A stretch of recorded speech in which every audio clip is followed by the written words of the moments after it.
haven't found the mistake yet. Throwing If I a, have two answers, if I do two different ways, the answer's slightly different, how do I quickly check, see which one's correct? throwing a point to both of them, same point. Throwing a point on it. What does it mean, the point on the plane? They should satisfy that equation, right? If you put x, y, z in here, should be negative 14. You throw these in there, should be negative 14. You throw this in there, should be negative 14. Then you know this is right, right? But of course, we know this now. We didn't make a mistake in the sign here. So, yeah. That's how you check if it's right or not. Yeah. What does it mean that the plane has to have all these 3 points on it? Throw it in there, they should all work. Okay? Just like with two-dimensional line, right? How do we know a point's on the line? Draw the points in the equation. They should satisfy the equation. So you can check it for me. You don't see that plug it in, but we did it 2 different ways. We got the same answer. All right, so that's one use of the cross product. Now, some property of cross product. We know that here. Let's practice your cross product. You're gonna use your right hand now. Even if it's all banded up, you still have to use your right hand, right? So here's one way to kind of practice your idea, right? These are all one unit, right? Okay, if I take, and you should be practice doing this little procedure here. It's very procedural. So, yeah, you do one, next time you do, you might make a mistake, but you do a few of them. Try to get the hang of it. Yeah. If you think I cross J, what do you think you're going to get? Okay. Let's see. Or, now, I gotta put Damn. this here, or I, right? Cross J, so I have to go that way, right? This is the horizontal plane, yeah? With my thumb point up. If it hurts yourself, right? Now look, I actually point out the board. Of course I can't draw that, so I like here. Yeah? If I start over here with this side pointing outside the vector, if I use my right hand to go this way, with my thumb point up, which means K. But how do I know the magnitude is 1, by the way? How do I know the cross product magnitude is 1? This is the only case that the other definition is pretty easy to use. Which definition am I talking about? Let's look at this one. Well, I have I and J, right? What's the angle between I and J? 1 times 1 times That's the 1. magnitude, right? Times the vector, we know it's a K vector going up. Magnitude I is 1. Magnitude J is 1. Sine of 90 is 1. 1. That's why it's just 1K. Okay? So you take these basic vector that we have here, you cross product, you kind of practice which way it goes, and you make always 1. Okay, practice this one now. Negative K. Oh, let's do this one first. What about J cross I? So now I gotta use this one to land on J. Okay? If you do that, see, these two are the vector here. Let me have one point out on the board. You see, you need to start this side at J, and then use the right hand rule to get to the next vector, right? So if I have J here, right? I go forward I. You see my thumb will point downward, right? And I'm going my arm. Stretching it. I need to do some stretching before, like, all these things. But I get negative K. Okay, again, this is my I. Okay. All right, you get to do the next one. I'll tell you answer this one. What about negative J cross K? What do you got?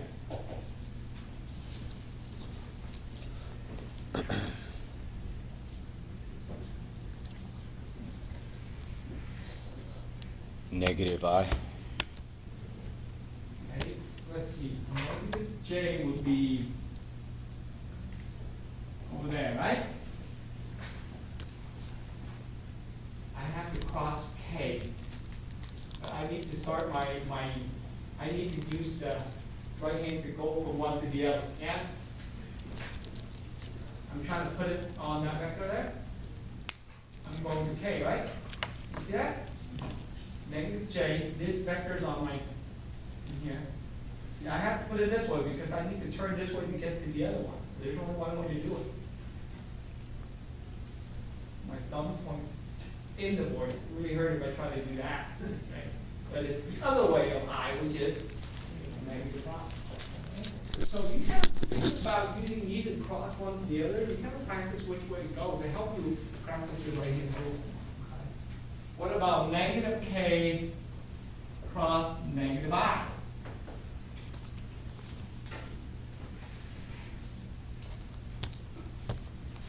J. You got a picture negative k is down here. Negative I is over here. It's important which one you're starting with, right? I. Okay. It's J. There's only a few answers, right? I,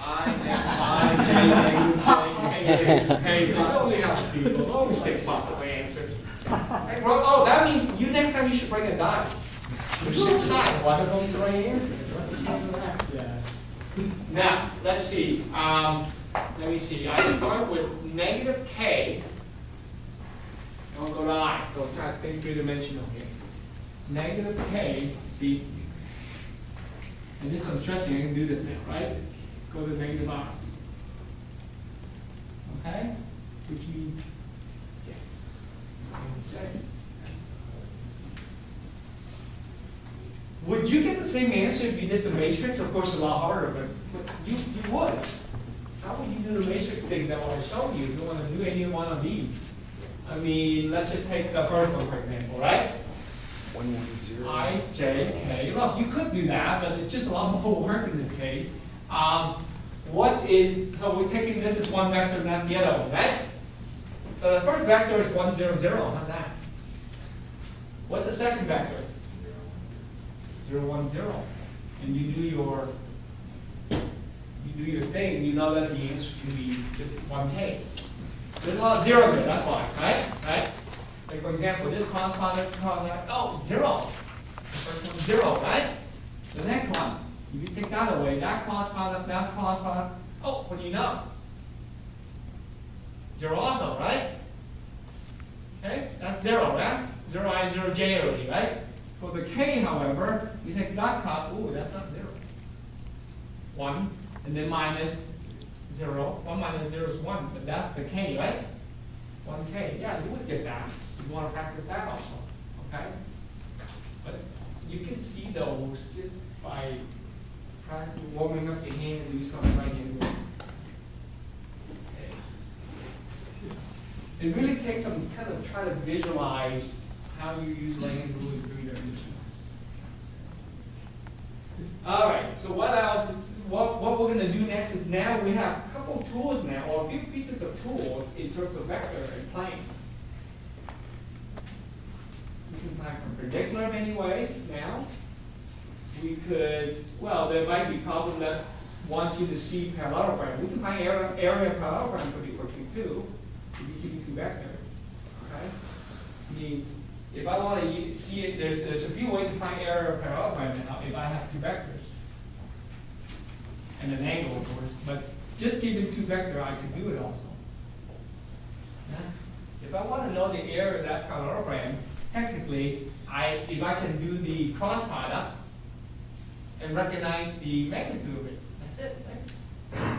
The magnitude of it is, yeah, how long it is. Okay. So if I give you 2 vector without the angle, I can tell you how big this parallelogram is. Technically, when I give you those 2 vectors in terms of component, I already told you that, you are given the direction. That already determined the angle. The angle is determined, right? If I tell you 2i plus 3j minus 5k and then another vector, they're fixed already, right? Wherever they are. So technically the angle is there already. Yeah? Therefore, you can kind of make use of the cross product and say, I know it's the area of the parallelogram times the normal vector, unit normal vector. Normal vector unit, you scale it by that, right? Did I tell you that was a unit? What I wrote earlier? Maybe I thought that.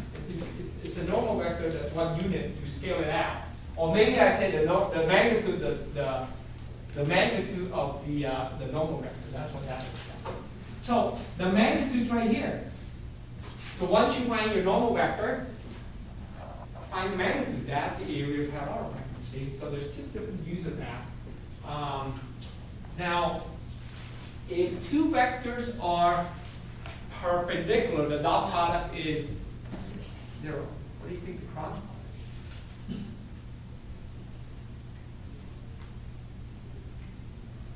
is? Is it 0? Anything special? Let's look at the definition here. It's the angle right here. Magnitude 1, magnitude the other, sine of theta, times the unit normal, right? 1 unit normal, okay? And this is 1 unit. In magnitude, yeah? So, if the angle is 90, what sine of 90? 1. So technically, we don't, depending what? It's not 0, it's not. The only way it's 1 is if these are what these, right? Like those, right? But there's nothing special about it when it's 90.